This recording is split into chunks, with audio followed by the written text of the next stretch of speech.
안녕하십니까. 한밭대학교 컴퓨터공학과 김태현입니다. 5G 이동통신 주요 기술에 대해서 알아보는 시간을 갖도록 하겠습니다. 먼저 이동통신의 진화라고 해가지고 여기 그림 한 개를 가져와 봤습니다. 한 번쯤은 들어보셨을 거라고 생각이 되는데요. 이제 믿어 의심치 않습니다. 근데 제가 잠깐만 간단히 좀 말씀을 드리도록 하겠습니다. 이제 이동통신은 보통 세대가 있습니다. 그래서 여기 G자는 바로 우리말로는 세대, 영문으로는 제네레이션의 약자로 해가지고 1G, 2G, 3G, 4G, 5G 이런 식으로 얘기를 합니다. 현재 우리는 5G 시대에 살고 있다고 말씀드렸었고 좀 학계나 산업계에서는 이제 5G 이후의 시대는 뭐 어떻게 될까 이런 것들을 준비를 하고 있습니다. 그래서 그럴 때에는 뭐 Beyond 5G라고 해가지고 B5G라고 표현을 하기도 하고 그리고 아예 통 크게 어차피 6G가 올 거니까 6G라고 부르는 분들도 계신 것 같습니다. 근데 여기서 주목을 하면 좋은 점이 이 통만 같은 경우는 보통 이렇게 한 세대를 거듭해 나가면서 진화 발전을 하는데 요 세대가 보통 한 10년 정도씩 걸리는 것처럼 표현이 되고 있습니다. 이게 뭐 기술의 발전 이런 것만 영향을 미치는 건 아닌 것 같고 실제로 기술이 개발이 되고 상용화되고 이제 성숙하고 그리고 사람들의 더 나은 요구 사항이 생기고 이런 주기가 보통 10년 정도가 되는 것 같습니다. 저 같은 경우는 좀 요 2G 요런 핸드폰도 이용을 해봤어요. 여러분들은 예상컨대 스마트폰을 이런 거 이용해보지 못했을 것 같거든요. 그래서 저는 이런 걸 좀 사용을 해봤고요. 아무튼 옛날에는 이렇게 벽돌폰이라고 해가지고 모토로라라는 회사가 있었습니다. 이것도 벌써 옛날 일이 됐는데 모토로라에서 만든 첫 번째 휴대폰 모양이고요. 이때는 뭐 아날로그 통신을 이용하긴 했지만 그냥 좀 멀리서 무선으로 통신한다는 것 자체가 전화를 한다는 것 자체가 굉장히 혁명적인 일이었습니다. 그래서 데이터를 주고받을 수는 있긴 했었지만 사실 뭐 인터넷이나 이런 거라고 일컫기에는 너무 미흡했었고요. 2G 때도 마찬가지였습니다. 근데 요때는 1G에서는 전화가 되는 게 바로 킬러 어플리케이션이었고 2G 때에는 문자가 굉장히 많이 활성화가 됐습니다. 그래서 전화를 하지 않아도 사람들과 간단한 메시지를 주고받을 수 있다라는 게 혁명적인 시대였는데 실제로 이제 3G 때도 마찬가지였고 이때도 문자뿐만 아니라 이제 멀티미디어 즉 MMS라고 불리는 것들이 좀 많이 보급화가 됐습니다. 그래서 문자 같은 경우는 보통 80바이트 이내에서 뭔가를 해결해야 되기 때문에 통신망에 부하를 크게 주지 않는 서비스였어요. 근데 좀 이제 한 번에 보낼 수 있는 데이터량이 많아지다 보니까 조금 더 장문의 문자를 보낼 수 있게 됐고요. 그리고 3G 때에는 이제 이때도 좀 이런 피처폰 형태가 쓰이긴 했습니다. 그 스마트폰이 이때 뭐 3G의 대표 앱은 아닌 것 같고 영상 통화가 되기 시작한 세대가 바로 3G입니다. 그래서 좀 영상 통화뿐만 아니고 피처폰을 가지고서 인터넷이 조금씩 보급이 됐었고요. 예, 여기 적혀 있는 것처럼 그렇습니다. 근데 좀 아이폰이라는 게 처음에 나왔을 때가 소위 말해서 3.9세대 정도로 분류를 합니다. 완전한 4G가 요구하는 요구사항들을 만족하진 못했었는데, 그래도 3G와는 좀 확연한 차이가 있는 스마트폰이 나왔었기 때문에, 이제 4G로도 얘기를 많이 하고, 그리고 엄밀히 말하면은 3.9G 정도로 표현을 하고 있습니다. 네, 그래서 4G로 가면서 이제 스마트폰이 점점 더 대중화가 되었고, 손 안에 작은 컴퓨터가 있는 시대가 되었죠. 그래서 스마트폰, 태블릿, 노트북 이런 것들을 굉장히 많이 사용이 되고 있고, 단말 간에 인터넷을 통해서 많이 연결이 되고 있습니다. 그러면은 실제 우리가 이제 살고 있는 5G에서는 뭐 AR, VR 혹은 IoT, 자율주행 이런 것들을 킬러 앱으로 내세우고 있고 모든 것이 연결될 수 있는 초연결 사회이다 라고 되고 있습니다. 그래서 이 통방은 이렇게 10년 주기로 발전을 하고 있고, 특히나 여기 적혀 있는 것처럼 여러분께서는 아마 잘 아실 거라고 생각이 되지만, 뭐 2G에서는 뭐 CDMA나 FDMA 이런 것들이 나왔었고, 1G에서는 TDMA였죠. 이 MA라는 것은 영문으로는 멀티플 액세스의 약자고 우리말로는 다중 접속이 되겠습니다. 그리고 4G, 5G에서는 OFDMA 기반으로 네트워크가 동작을 하고 있고요. 그래서 우리가 이 무선 자원이라는 것이 한정되어 있는데, 이런 것들을 여러 명의 다수의 사용자가 어떻게 공유하고 이럴지를 정하고 있는 기법이라고 생각을 하시면 되겠습니다. 특히나 또 다른 세부적인 기술들이 있지만, 특히 1G부터 4G까지는 이런 멀티플 액세스 기술로도 세대를 나누곤 했습니다. 근데 5G에서는 아까 말씀드린 것처럼 4G에서 이용하고 있는 OFDMA라는 기술을 그대로 가져가고 있고요. 왜냐면은 OFDMA가 사실은 주파수 활용 관점에서 굉장히 좋았던 기술은 맞는데, 예전에 여기 2000년대 초반이나 1990년대 후반 이럴 때에는 스마트폰, 아니 이제 스마트폰도 아니죠, 휴대폰의 컴퓨팅 파워가 좋지 않았기 때문에 좋은 기술이 있었음에도 불구하고 이것을 실제로 개발해내고 만들어내지 못했었습니다. 재밌는 게 이 OFDM이라는 기술, 그리고 OFDMA라는 기술이 90년대 기술이에요. 1990년대에 나온 기술인데, 이게 컴퓨팅 파워가 한 20년 정도 이제 활용할 수 있게 되기까지 한 20년 정도가 걸렸던 것 같습니다. 네, 아무튼 이런 것들을 기억을 해주시면 좋겠고, 이제 여기 크게 5G의 대표적인 서비스 시나리오는 eMBB, URLLC, MMTC 세 개가 있고, 요거는 원래 이제 1G부터 4G까지 진화 발전되는 방향에 따라서 더 빠르고 대용량의 데이터를 주고받을 수 있게끔 진화 발전을 한 거고, 특히나 이제 새로운 서비스들이 이제 만들어짐에 따라서 또 다른 대표적인 시나리오가 만들어졌다라고 생각을 하시면 되겠습니다. 그래서 이거는 IoT와 관련된 것, 그리고 이거는 좀 원격 진료나 자율주행차 이런 것처럼 지연 시간이 굉장히 짧아야 되고 신뢰도가 높아지는 통신 정도로 생각을 하시면 되겠습니다. 그래서 이런 테이블은 이제 이미 보셨기 때문에 바로 넘어가도록 하겠습니다. 그래서 여기 5G 당연히 이동통신 서비스가 되겠죠. 그래서 이동통신 서비스의 핵심은 바로 이렇게 기지국이 올라가 있고요. 기지국이 올라가 있는 그림도 있지만 요즘은 이제 기지국의 역할을 하는 안테나들만 이렇게 선을 빼가지고 올리는 모양을 가져가고 있습니다. 아무튼 이렇게 각각의 안테나가 담당하는 영역이 있고요. 이 영역에서 다음과 같이 다양한 서비스들을 지원할 거다라고 생각하시면 되겠습니다. IoT, 자율주행차, AR, VR, 그리고 원래 우리가 많이 사용하던 랩탑, 이제 스마트폰뿐만 아니라 웨어러블 디바이스들이 많죠. 이제 와치도 있고 뭐 이런 것들이 이제 네트워크에 많이 연결이 될 거고요. 그리고 이런 단말 혹은 기기뿐만 아니라 여기 실제 좀 이게 조금 더 시나리오 같은데, 요건 이제 스마트 홈이나 스마트 시티 그리고 스마트 팩토리로 같이 얘기해도 괜찮을 것 같습니다. 데이터 센터 그리고 메디컬 디바이스스 이런 것들도 우리가 이제 앞으로 많이 접하게 될 통신의 서비스 시나리오가 될 겁니다. 그러면은 잠깐 제가 준비한 자료 중에 가장 딱딱한 페이지가 여기가 될 것 같아요. 왜냐면은 다음 페이지에 나오고 있는 좀 5G의 요소 기술들을 얘기하기 위해서는 지금 이 페이지를 잠깐 언급을 하는 게 좋을 것 같고요. 그래서 이동통신 네트워크 용량 혹은 이동통신 시스템 용량 정도로 생각을 하시면 되겠는데, 여기 채널 커패시티라는 개념을 먼저 한번 다시 짚고 넘어가 보려고 합니다. 그래서 이거는 제가 위키피디아에서 가져온 개념이 되겠고요.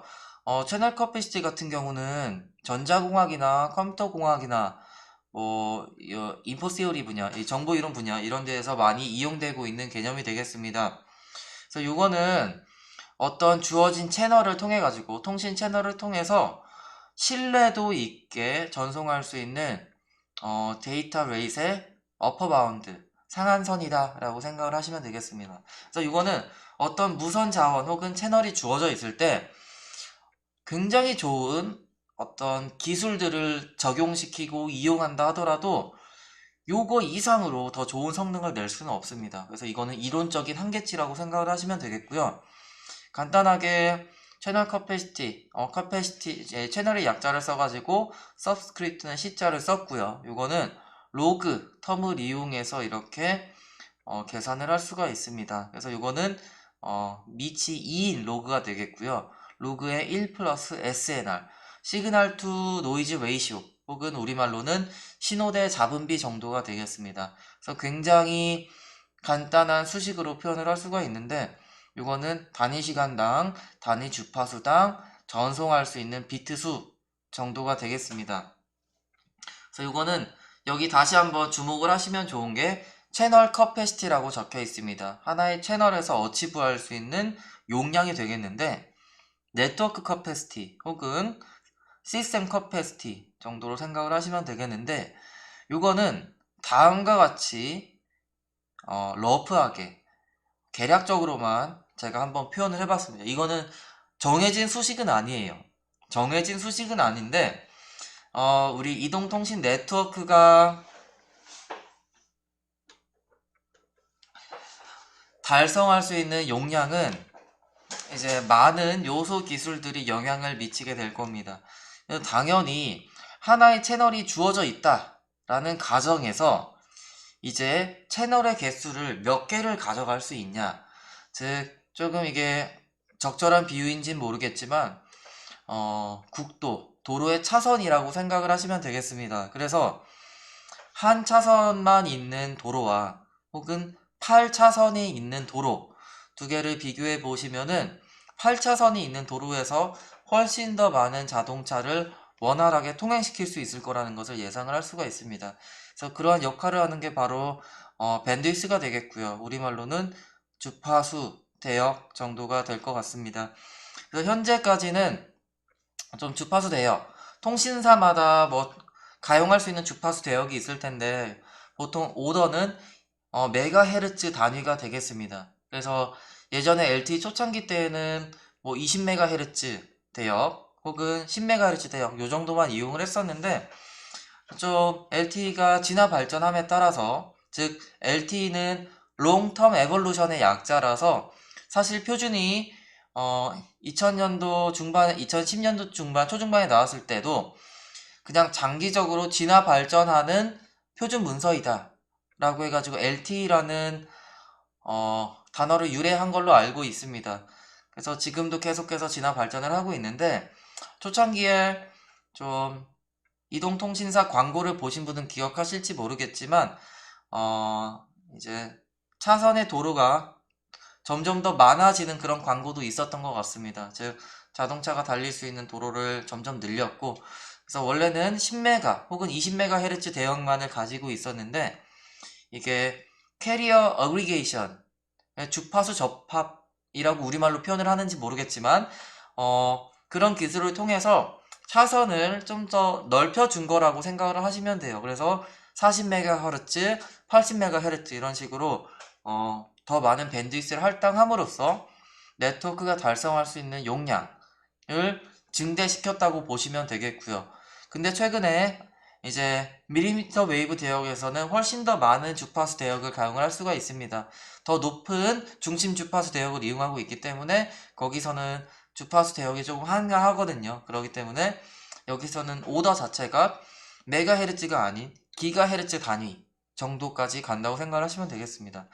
그래서 아무튼 이렇게 밴드위스를 넓히는 것 자체가 하나의 방법이 될 것 같고, 그리고 멀티플 액세스, 즉 아까 말씀드렸죠. 세대에 따라서 이용하고 있는 다중 접속 기술이 달라집니다. 근데 효율이 점점 달라지기 때문에 이걸로 인해서도 네트워크가 달성할 수 있는 커패시티가 달라지게 될 거고요.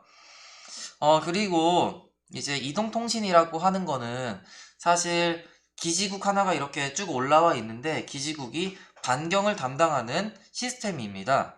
다 아실 거라고 생각이 되는데, 근데 이 기지국 위에는 안테나가 하나만 존재하는 건 아니에요. 하나만 존재하는 건 아니고 조금 섹터라이제이션이라는 개념도 들어보셨을 거라고 생각이 되는데, 좀 120도씩 나눠가지고 일단 하나의 셀 자체도 나눠서 운영을 하기도 하고요.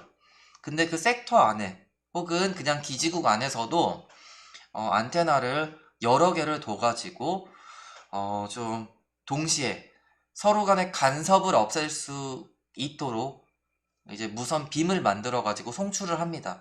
빔 포밍 혹은 우리말로는 빔 형성, 빔 성형 정도로 표현을 하는 것 같은데요. 그래서 이런 안테나 개수가 많아짐에 따라서 하나의 기지국, 하나의 요 셀에서 어치브할 수 있는 또 커패시티가 증대를 합니다. 이론적으로는 안테나 개수에 비례해가지고 이런 커패시티가 증가하는 형태를 보여주고 있습니다. 그래서 종전에는 좀 안테나가 좀 4개, 8개, 많아봤자 16개, 16개가 사실 안 같습니다. LTE에서 지원하는 안테나 개수는 한 8개 정도로 저는 알고 있는데, 이 안테나의 개수 자체가 굉장히 많아졌습니다. 이제 그 매시브 마이무라고 보통 부르고요. 100개, 10개, 수십 개, 수백 개 이 정도의 안테나가 달려있는 기지국을 생각을 하시면 되겠고요. 그래서 기존에 비해서 굉장히 많은 용량을 증대시킬 수 있는 기술이 되겠죠. 그리고 넘버 오브 셀스라고 해가지고 이거는 단위 면적을 커버하는 기지국이 몇 개가 있느냐, 이거는 주파수 재활용 관점에서 다시 한번 생각을 해주시면 좋을 것 같습니다. 그래서 이런 요소 기술들이 하나하나 다 합쳐져 가지고 5G가 요구하고 있는 어떤 커패시티를 달성하기 위해서 네트워크가 계속해서 발전하고 있다라고 생각을 하시면 좋을 것 같습니다. 그래서 이거는 그림으로 표현하고 있는 이동통신 주요 기술이 되겠습니다. 5G를 달성하기 위한 기술이 되겠는데, 제가 이 그림을 설명하기 위해서 사실은 그 앞에 있는 하나 수식 같은 것을 말을 했던 거고요. 여기 단어를 몇 개를 보시면 좋을 것 같습니다. 첫 번째, 1번 같은 경우는 울트라 와이드밴드라고 되어 있는데, 우리가 그 전에 이용하던 요 주파수 대역폭이 작은 중심 주파수들이 적혀 있죠. F1, F2, FN 이런 것들이 있는데, 이런 것들은 그냥 센티미터 웨이브라고 보통 표현은 하진 않습니다. 근데 우리가 원래 이용했던 마이크로웨이브, 마이크로파라고 생각을 하시면 되겠고요. 여기 적혀있는 FM이라고 적혀있는 주파수 대역이 굉장히 넓어져 있죠. 그래서 이거는 이제 고주파 대역이고 28GHz나 60GHz나 아무튼 6GHz 이상의 대역 중심 주파수를 이용하면서 굉장히 넓은 주파수 대역을 가져갈 거다. 그래서 오다 자체는 이제 메가헤르츠 단위를 가져갈 거고, 요거는 기가헤르츠 단위를 가져갈 거다라고 말씀드렸습니다. 그래서 이런 밴드위스를 넓히는 작업이 하나가 있었고요. 그리고 기지국에 올라가는 안테나의 개수를 늘려주는 매시브 마이모라는 기술이 있습니다. 그래서 이것도 안테나의 개수를 늘림으로써 네트워크의 커패시티를 증가시키는 게 되겠고요. 그리고 세 번째, 바로 울트라 덴스 스몰 셀이라고 하고 있는데, 여기 보시면은 사실 기지국도 굉장히 많아져 있는 상황이에요. 그래서 기지국이 담당하고 있는 반경이 제곱킬로미터당 0.5 제곱킬로미터 이런 식으로 작아져 있는 상황인데, 여기 노란색 그림에서 보이는 것처럼 기지국 안에 더 작은 기지국들이 이렇게 존재하는 형태로 네트워크가 발전을 해나가고 있습니다. 그래서 이건 순전히 주파수를 재사용함으로써 훨씬 더 많은 사용자를 서비스하기 위해서 이렇게 발전을 하고 있는 거고요.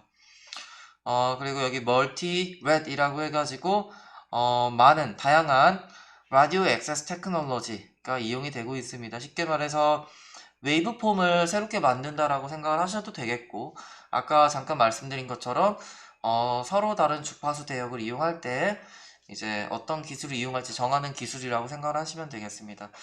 그래서 여기서는 뭐 OFDM을 기반으로 해서 시그널을 만들어낼 수가 있고, 여기서 만약에 새로운 웨이브폼을 만드는 기술이 만들어졌다 하면은 그에 따라 가지고 이제 신호, 즉 웨이브폼이라고 하는 것은 신호가 되겠는데, 이러한 신호를 만들어내는 거라고 생각을 하시면 되겠습니다. 그래서 이런 기술들이 합쳐져 가지고 5G 이동통신망이 발전을 하고 있다라고 생각을 해주시면 좋을 것 같습니다. 그래서 울트라 와이드 밴드에 대해서 잠깐 말씀드리면은 요거는 20년도 1월 달에 이동통신 사업자 주파수 할당 현황을 보여주고 있는 그림이 되겠습니다. 위키피디아를 검색을 하시면 바로 가져올 수가 되겠는데, 이동통신 과 경매라는 것을 두 가지 키워드를 같이 이용해서 검색을 해보시면은 각각의 이 통사가 요 주파수 대역을 얼마나 비싼 값에 가져가고 있는지 파악을 하실 수 있을 겁니다. 그래서 대략 거의 1조에 가까운 금액, 1조 내외에서 보통 주파수 대역의 값이 결정이 되는 걸로 알고 있는데, 사실 통신사가 굉장히 많은 금액을 나라에다가 지불을 하고 있습니다. 그래서 우리가 이런 것들을 좀 만회하게 해주기 위해서 이동통신 요금을 지불하고 있다라고 생각을 하시면 되겠습니다. 그래서 여기 보시는 것처럼 800MHz 대역, 1.8GHz 대역, 2.1GHz 대역 이런 것들은 사실 전통적으로 많이 이용하던 부분입니다. 이제 주파수 대역입니다. 이렇게 화살표 같은 경우는 여기 적혀 있는 것처럼 업링크, 상향 링크고요. 다운링크가 되겠고, 요즘 여기서 예전에 LTE에서는 여기 상향 링크와 하향 링크가 분리가 되어 있는 FDD 형태로 주파수 대역을 이렇게 이용을 했었습니다. 근데 여기 적혀 있는 것처럼 3.5GHz 대역 현재 서비스가 되고 있는 부분이고요. 그리고 이제 앞으로 점점 서비스가 될 부분이긴 한데, 여기서는 TDD, 즉 상향 링크와 하향 링크 요 데이터를 주고받는 방법을 이제 시간축에서 쪼개서 쓰는 걸로 바뀌고 있습니다. 더 빠른 지연 시간을 서비스할 수 있는 장점이 있고요. 여기 그림을 보시면은 800MHz KT 기준으로 해서 900MHz 대역을 밀리미터 웨이브 대역을 이용을 하고 있습니다. 그래서 아까 전에 제가 오더 자체가 기가헤르츠까지 올라갈 거다라고 얘기를 했었는데, 거의 900MHz, 약 0.9GHz만큼 이렇게 주파수 대역이 할당될 예정인 걸로 이렇게 보이고 있습니다. 그래서 아무튼 20MHz, 10MHz 이런 식으로 원래는 굉장히 좁은 대역폭을 이용을 했었는데, 훨씬 더 넓은 대역폭을 이용하기 위해서 중심 주파수가 밀리미터 웨이브 대역으로 올라갔다라고 이렇게 얘기를 하시면 좋을 것 같습니다. 그래서 매시브 마이모라고 해서 안테나가 이렇게 굉장히 많아지고 있는 건데, 안테나를 이용해서 보통은 이제 신호를 송출한다고 얘기를 하고요. 방사한다라고 생각을 하시면 좋을 것 같은데, 사실은 이렇게 안테나마다 좀 전자적인 제어를 할 수가 있습니다. 그래서 전자적으로 제어를 한다라는 것 자체는 뭐 페이즈를 제어를 한다거나, 혹은 여기에 실리는 빔의 파워를 조절한다거나 이 정도가 될 것 같은데, 이런 것들을 잘 조절을 하게 되면은 신호의 방향성, 그리고 이제 빔 폭이나 이런 것들을 조절을 할 수가 있게 됩니다. 그래서 우리가 좀 고등학교 때 파동이라는 개념을 배웠었어요. 사실 그래서 보강 간섭이나 상쇄 간섭 이런 것들을 배웠을 텐데, 좀 이런 보강 간섭의 일환이라고 생각을 하시면 되겠습니다. 그래서 안테나마다 방사하는 빔 패턴이 있긴 할 텐데, 이거를 잘 조절하면은 우리가 원하는 곳에서의 시그널의 세기는 좀 세진 형태로 만들어낼 수 있다라는 기본 원리가 이렇게 들어 있습니다. 여기 마이모라고 하는 것은 멀티플 인풋, 멀티플 아웃풋의 약자가 되는데, 무선 채널의 관점에서 신호가 몇 개가 들어오고 몇 개가 나가는지 이것을 얘기하는 키워드가 되겠습니다. 그래서 여기가 사실 이 공기, 보이지 않는 공기를 보면은 기지국이 이렇게 전파를 쏘면은 이게 바로 요 에어 인터페이스로 인풋이 되는 거고요. 에어 인터페이스를 통해서 다수개의 단말로 이렇게 나가고 있는 형태이기 때문에 멀티플 아웃풋이 되는 겁니다. 근데 아무튼 이렇게 전자적으로 잘 조절을 해가지고 빔의 패턴을 좀 조절할 수가 있습니다. 상하, 좌우 해가지고 3D 빔포밍을 할 수가 있고요. 그래서 유저 스페시픽하게 빔을 날려줄 수 있다라는 특징을 가지고 있습니다. 그래서 이런 그림을 보시면은 잘 이해가 되실 것 같고요. 그리고 이거는 뭐 울트라 덴스 스몰 셀이라고 해가지고, 원래 여기 매크로 베이스 스테이션이라고 해서 우리가 소위 말하는 기지국이 있습니다. 그래서 예전에는 이런 기지국이 그냥 모든 단말들을 이렇게 서비스하는 형태였는데, 5G에서는 이런 기지국 뿐만 아니라 여기저기 또 다른 안테나들이 많이 설치가 될 거예요. 특히나 서울시에서는 요 가로등을 많이 이용하려고 하는 움직임이 있는 것 같고요. 여기 기지국 보시면은 옛날엔 그냥 몇 개의 섹터 안테나가 이렇게 올라가 있는데 이제 매시브 안테나가 올라가 있는 것을 하나의 차별점으로 확인을 할 수가 있습니다. 그래서 매크로 베이스 스테이션에서는 매시브 마이모와 빔포밍, 즉 앞에서 얘기했던 것처럼 3D 빔포밍 같은 걸 하게 될 거고요. 그리고 스몰 셀들이 설치가 되어 가지고 기존 LTE의 성능도 예전 대비해 올라갈 건데 그것뿐만 아니라 이제 5G라는 새로운 통신 회선을 통해 가지고 서비스를 할 거라서 종합적으로 바라보면은 이런 통신망이 달성할 수 있는 커패시티가 훨씬 더 많아질 거다, 더 커질 거다라는 걸 보여주고 있는 그림이 되겠습니다. 그래서 요거는 그냥 몇 가지 그림을 가져와 봤는데 요거는 SINR, Signal to Interference and Noise Ratio를 그린 맵이라고 생각을 하시면 되겠습니다. 그래서 굉장히 많은 기지국들이 있다라고 보시면 되겠고, 기지국들을 주변으로 해가지고는 굉장히 좋은 서비스를 지원해 줄 수 있지만 빔이 이제 점점 날아가면서 감쇄를 하겠죠. 페이딩 같은 걸 겪기도 하겠고요. 그래서 점점 좀 파란색, 낮은 SINR 값을 갖는 것을 이렇게 맵으로 나타낼 수가 있고요. 요거 그림 같은 경우는 제가 대학원을 다닐 때 우리 방 교수님과 함께 연구를 진행하면서 직접 그린 SINR 맵이 되겠습니다. 그래서 세 개의 매크로 스테이션, 즉 요 매크로 스테이션에는 요 네로 빔들이 이렇게 방사가 됩니다. 그래서 안테나들이 굉장히 많이 올라가 있는 형태가 되겠고, 그러다 보니까 빔들이 되게 네로우하게 좁은 빔들이 형성되고 있는 걸 보여주고 있습니다. 근데 여기 ABC라는 위치에다가 건물을 배치를 한 건데요. 건물, 즉 이 밀리미터 웨이브 대역의 전파가 가지고 있는 특성이 좀 직진성이 굉장히 강하고, 우리가 소위 말해서 레이저 포인터를 생각을 하시면 되겠는데요.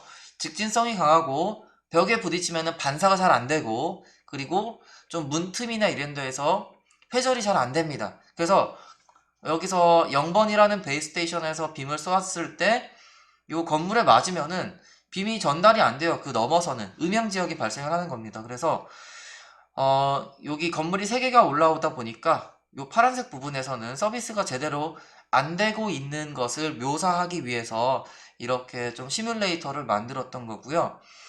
이것도 되게 재밌었던 기억인데, 우리가 고등학교 때 배웠던 직선의 방정식이나 평면의 방정식 이런 것들을 이용해 가지고 실제로 이런 것들을 다 구했었습니다. 그래서 고등학교 때 공부할 때는 이런 벡터나 직선의 방정식, 평면의 방정식 이런 것들이 도대체 언제 쓰이는 건가라고 생각을 했었는데, 대학원 때 갑작스럽게 이렇게 쓰게 되어가지고 그냥 경험이 되었던 기억으로 남아 있습니다.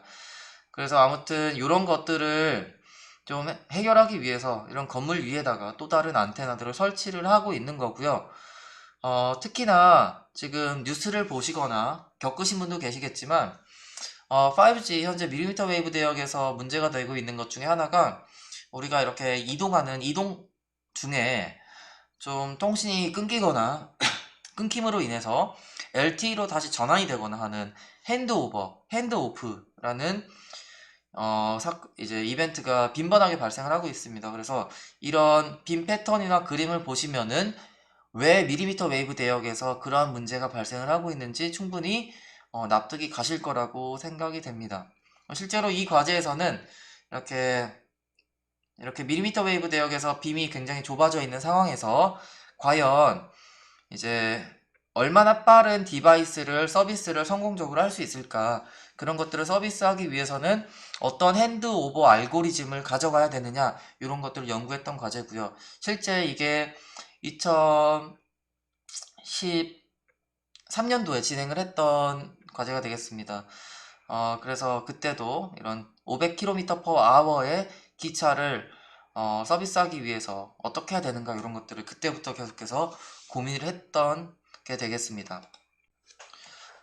지금 녹화 시간이 약 30분 정도가 지나고 있는 것 같습니다. 원래는 이미 접속이라는 얘기를 조금은 심도 있게 이번 강의에서도 다루려고 했는데 시간이 너무 지연이 될 것 같아가지고 이번 강의에서는 5G 이미 접속에 대해서 잠깐 개념에 대해서만 소개하고서 강의를 마치려고 합니다.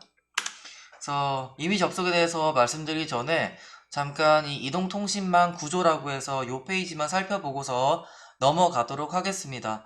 여기 왼쪽에 있는 그림과 오른쪽에 있는 그림을 보시면은 각각 LTE와 5G 이동통신망 구조를 나타내고 있는 그림이 되겠습니다.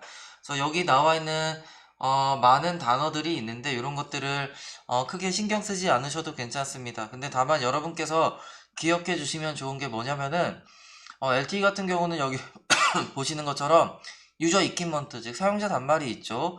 요게 이네스트 노드 B라고 해서 LTE에서의 기지국을 일컫는 단어가 되겠습니다. 그래서 단말과 기지국 사이에 무선으로 이렇게 연결되는 인터페이스가 존재하고요. 그리고 기지국은 사실 땅에 박혀 있는 거기 때문에 이제 다양한 이제 다른 어떤 코어망에 있는 것들과 연결이 되겠죠. 그래서 이거는 뭐 Evolved Packet Core라고 해서 코어망이 됩니다. 여기 보면은 게이트웨이가 있고 모빌리티 매니지먼트 엔티티라고 해서 우리 단말이 뭐 다른 기지국으로 넘어갈 때, 즉 나를 관할하는 기지국은 어떤 것인가 이런 것들을 관리하는 부분이라고 생각을 하시면 되겠습니다. 그리고 이거는 이제 홈 서브스크라이버 서버라고 해가지고 우리 사용자 단말이 보통 핸드폰을 켤 때 맨 처음에 부팅 시킬 때 유심을 넣고서 이렇게 부팅을 시키잖아요. 그래서 사용자 등록 정보를 관리하는 중앙 서버 정도라고 생각을 하시면 되겠습니다. 네. 그래서 아무튼 LTE 같은 경우는 이러한 구조를 가지고 있고요. 사용자가 기지국과 이렇게 통신을 하게 되면은 여기 전송한 패킷이나 이런 것들이 코어를 통해서 다른 인터넷망으로 연결되는 구조를 가지고 있습니다. 그리고 5G도 사실 똑같습니다. 여기 보시면은 단어들은 약간씩 이렇게 달라지고 있지만 5G RAN이라고 해서 라디오 액세스 네트워크가 되겠고 여기도 코어가 있습니다. 그래서 여기는 GNB라고 해서 5G의 기지국을 일컫는 단어가 되겠고요. 여기 사용자 단말이 기지국과 무선망을 이용해서 어떤 통신을 진행을 하고요. 그리고 뭐 프론트홀과 백홀이라고 단어가 표현이 되어 있긴 한데 사실은 이런 무선 접속망이 코어와 연결이 되어 가지고 내가 보낸 패킷이 인터넷망으로 데이터망으로 쭉 빠져나가는 것을 보여주고 있는 그림이 되겠습니다. 그래서 사실 3G, 2G, 1G 이런 식으로 앞 세대로 간다 하더라도 구체적인 이제 좀 엔티티들은 달라질 수가 있긴 해요. 근데 큰 그림을 보면은 여기 보시는 것처럼 단말이 어떤 디바이스를 통해서 기지국과 연결이 될 거고요. 그리고 기지국은 어떤 유선망을 통해서 데이터 서버나 이제 어떤 코어망으로 이렇게 연결이 되는 구조를 가지고 있습니다. 그래서 기지국을 기준으로 해서 여기 유선으로 연결된 부분은 코어망, 그리고 무선으로 연결되는 부분을 무선 접속망 혹은 라디오 액세스 네트워크라고 일컫습니다. 그래서 이 커다란 그림만 기억을 해주시면 될 것 같고요. 이런 이통망 구조가 나오고 있기 때문에 하나 좀 말씀드리도록 하겠습니다. 이제 5G에서는 크게 두 가지의 이통망 구조를 가지고 있는데요. 가장 오른쪽에 있는 게 현재 우리 5G가 구성되어 있는 구조라고 생각을 하시면 되겠습니다. 현재 4G 이네스 노드 B라고 해서 LTE 기지국이 이렇게 있어요. 그래서 단말이 보통은 LTE를 통해 가지고 이렇게 코어망이랑 연결이 되고 있는데 통신을 하고 있는데 이제 5G 기지국들이 설치가 되고 있습니다. 실제로 3.5GHz 대역을 이용해 가지고 밀리미터 웨이브를 서비스를 하고 있죠. 근데 이것도 사실은 독립적인 코어망을 가지고 있어야 되는 게 맞는데 아직은 초창기다 보니까 원래 있는 그런 서비스 인프라들을 이용을 하고 있습니다. 그래서 5G 기지국을 통해서 전송되는 패킷도 현재는 4G 코어를 통해서 이렇게 IP망으로 연결된다라고 생각을 하시면 되겠고요. 지금 이제 스탠드얼론 모드가 조금 있으면 이제 상용화가 된다고 얘기를 하고 있는데 이거 같은 경우는 이제 4G 코어로 이렇게 어떤 패킷들이 전달이 되는 것이 아니라 실제 5G 전용의 코어를 통해 가지고 IP 네트워크로 데이터가 빠져나갈 거다. 이런 거를 얘기를 하고 있습니다. 그래서 non standalone 모드 혹은 standalone 모드라는 단어를 보시면은 아, 이런 것들을 얘기하는구나 라고 참고를 하시면은 좋을 것 같습니다. 그래서 저는 일단은 요것만은 꼭 기억을 해주시면 좋겠고요. 유저와 엔드 유저 디바이스를 통해서 기지국과 연결이 되고, 기지국은 무선망을 통해서 서버랑 이렇게 연결이 되고, 유선망으로 연결된 부분은 코어망, 그리고 무선망으로 이루어진 부분은 무선 접속망이라고 부른다 정도만 꼭 기억을 해주시면은 좋을 것 같습니다. 말이 좀 안 나오는 거 보니까 이제 강의를 끝낼 때가 된 것 같습니다. 확실히.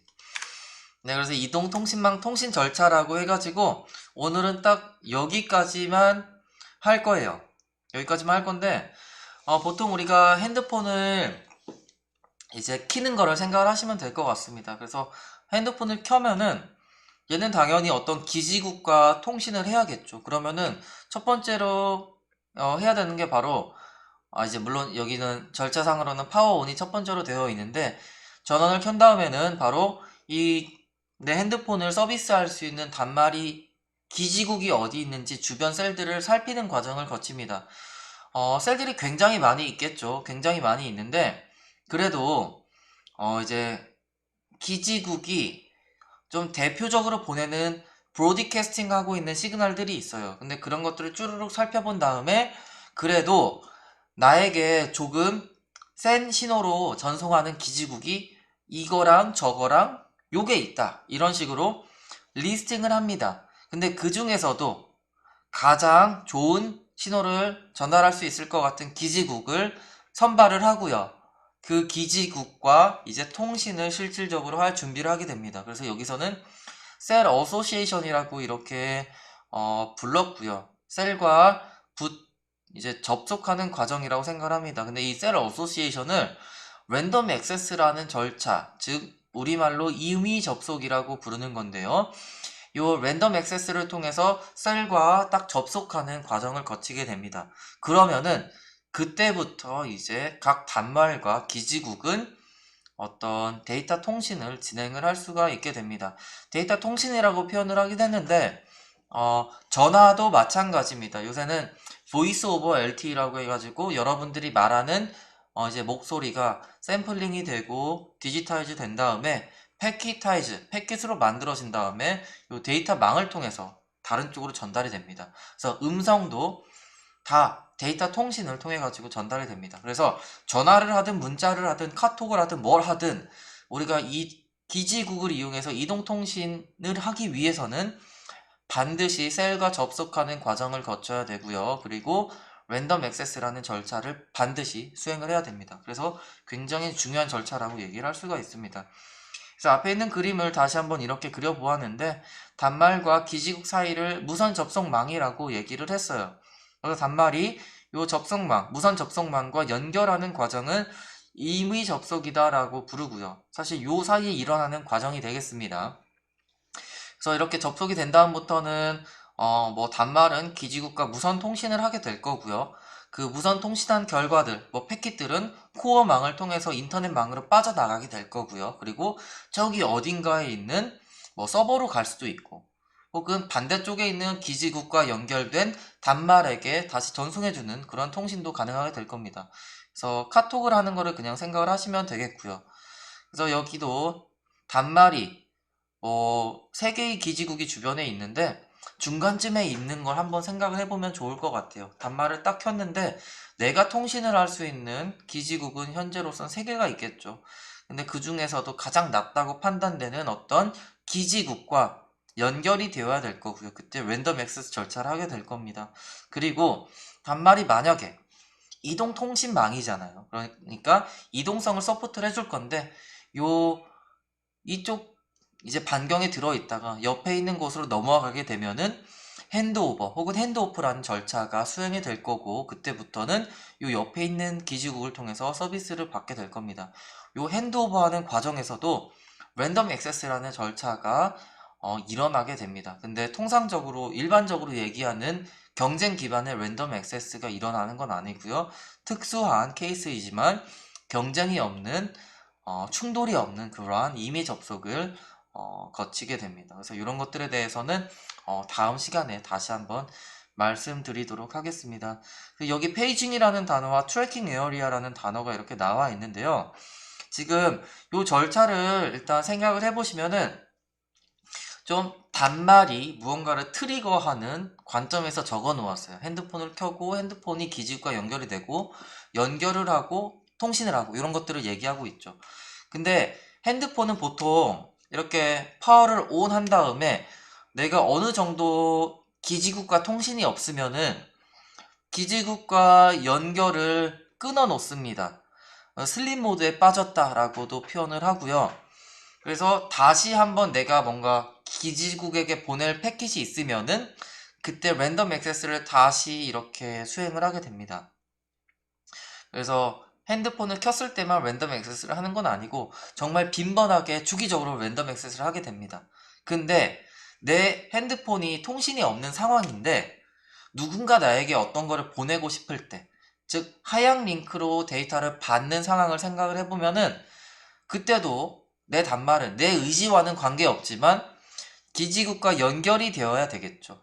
그래서 그런 걸 하기 위해서는 페이징이라는 절차를 거치게 됩니다. 그래서 페이징을 할 때는 이 단말이 마지막에 접속했던 기지국에 의해서만 이렇게 수행이 되는 게 아니고 이 트래킹 에어리아 관점에서 페이징이 일어납니다. 즉 트래킹 에어리아에는 여러 개의 기지국이 있는데 대충 내 단말이 요 안에 있겠지라고 예측을 하고서 요 넓은 반경에 있는 모든 단말 기지국이 이제 동일한 페이지 메시지를 브로드캐스팅을 합니다. 그러면은 요 단말은 요 페이징 메시지를 받게 된 다음에 가장 가까운 단말과 다시 한번 랜덤 액세스 절차를 거쳐가지고 접속을 하게 됩니다. 그러면은 내가 보낼 건 없지만 누군가 나에게 보낼 게 있을 때에도 하향 링크로 통신을 해야 되기 때문에 이런 통신을 하기 위한 준비가 끝나게 됩니다.